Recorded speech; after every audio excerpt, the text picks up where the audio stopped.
अब्दुल सत्तार आमचेच आहेत, ते माघार घेतीलच। ते एकनाथ शिंदे यांचे कट्टर समर्थक असून शिवसेना भाजप युती स्थानिक स्वराज्य संस्थेवर आपले वर्चस्व गाजवेलच। भाजपचा उमेदवार निवडून येणारच असा ठाम विश्वास आमदार संजय केळेकर यांनी UCN TV न्यूजच्या माध्यमातून व्यक्त केला।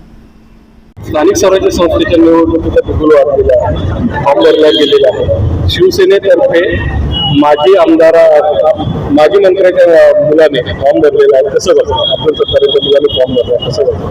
महाविकास आघाडीची मजा घेण्यासाठी त्यांनी फॉर्म भरला होता।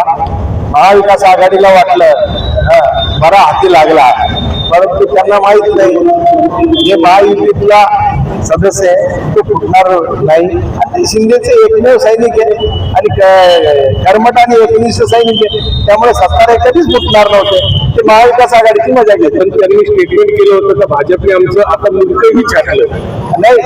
आता भाजपने मुलगं छाटलं नाही छाटलं हे शिंदेंना सगळं माहिती आहे आणि त्यांनाही बोलायचा अधिकार नाही सत्तारांना, शिंदेंनाच बोलायचा अधिकार आहे। आणि त्यामुळे सत्तारांनी दिशाभूल करण्यासाठी महाविकास आघाडीची हे सगळं नाटक केलं। म्हणजे भाजप निर्वात अरे भारतीय जनता पार्टी महायुती बरोबर सत्तार होते आहे आणि राहणार आहे।